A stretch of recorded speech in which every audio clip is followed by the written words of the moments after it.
CPM-ന്റെ കയ്യിലായിരുന്ന ഒരു മണ്ഡലമാണ് ഉപതെരഞ്ഞെടുപ്പിലൂടെ കോൺഗ്രസിന്റെ സ്ഥാനാർത്ഥിയായ ആര്യാടൻ ഷൗക്കത്ത് ഇപ്പോൾ പിടിച്ചെടുത്തിരിക്കുന്നത്. കേരളത്തിലെ CPM-നെയും ഭരണകൂടത്തെയും തന്റെ മാത്രം തീരുമാനങ്ങൾക്കനുസരിച്ച് പ്രവർത്തിച്ചാൽ മതിയെന്ന രാജ്യവിളംബര പ്രഖ്യാപനം നടത്തി മുന്നോട്ട് പോയ പിണറായി വിജയന് കിട്ടിയ തിരിച്ചടിയാണ് നിലമ്പൂരിലെ ഫലം.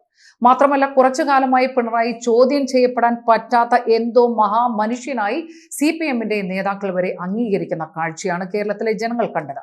ഒരു പ്രസംഗവേദിയിൽ മൈക്ക് തകരാറായപ്പോൾ മൈക്ക് സെറ്റ് പ്രവർത്തിച്ചയാളെ ആട്ടിയോടിച്ച മുഖ്യമന്ത്രിയുടെ നടപടി വിവാദമുണ്ടാക്കിയിരുന്നു. മറ്റൊരു പരിപാടിയിൽ അവതാരക എന്തോ വിശേഷണം നടത്തിയപ്പോൾ അവരെ അധിക്ഷേപിച്ച് നിശബ്ദയാക്കിയതും പിണറായി വിജയനായിരുന്നു. കഴിഞ്ഞ ഇടത് സർക്കാരിന്റെ കാലത്ത് ക്ഷണം സ്വീകരിച്ച് സെക്രട്ടേറിയറ്റിലെത്തിയ മാധ്യമപ്രവർത്തകരോട് കടക്ക് പുറത്ത് എന്ന് പിണറായി വിജയൻ ആക്രോശിച്ചിരുന്നു. കേരളത്തിലെ ജനങ്ങൾക്കിടയിൽ പ്രാധാന്യമുള്ള രാഷ്ട്രീയ പാർട്ടികളുടെ നേതാക്കളെ വായിൽ തോന്നിയ ആക്ഷേപ വാക്കുകൾ മൈക്കിലൂടെ തട്ടിവിട്ട് ആക്ഷേപിച്ചതും